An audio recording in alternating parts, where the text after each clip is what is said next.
Nós vamos tratar agora de um importante fenômeno linguístico, a variação, aplicada essencialmente à nossa língua, ao português. E para começar a entender o que é variação, eu te convido a refletir sobre essa questão aqui. A história do Brasil é a história de quantos povos? Bom, nós sabemos que antes da chegada dos colonizadores já havia aqui uma série de nações indígenas, quer dizer, já havia aqui uma série de povos. Depois vieram os portugueses, um outro povo com outra cultura.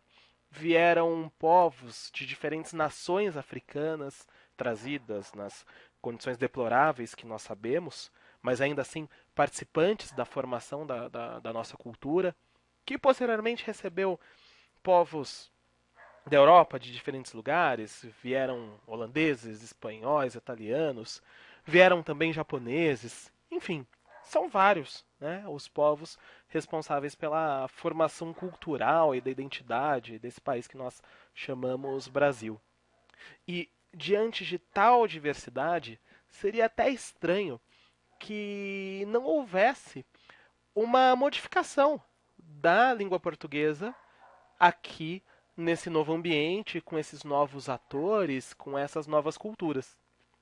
Ou seja, a partir disso é possível, então, responder que existe um português brasileiro, é possível afirmar que existe um português brasileiro.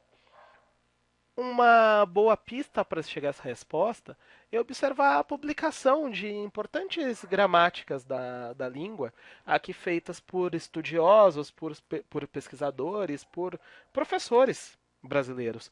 O Mário Perini compôs a sua gramática do português brasileiro.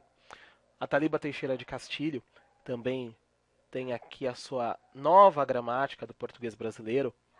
Marcos Baio tem uma gramática pedagógica do português brasileiro, ou seja, estudiosos das universidades já há bastante tempo tratam esse nosso português como um português diferente, como um português que não é aquele mesmo que se fala na Europa, o português de Portugal, o português europeu.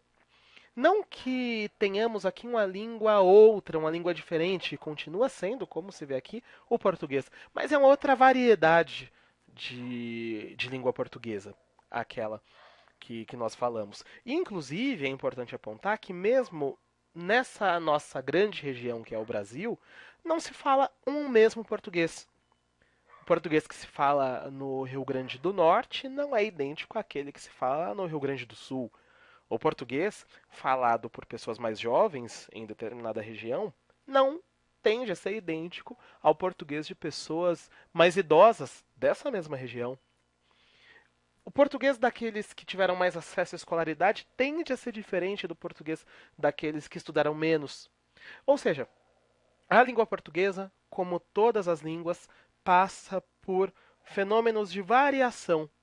E porque esses fenômenos são parte de toda e qualquer língua, aqui no Brasil falamos sim português. Mas é possível dizer, falamos variedades de português abrasileiradas.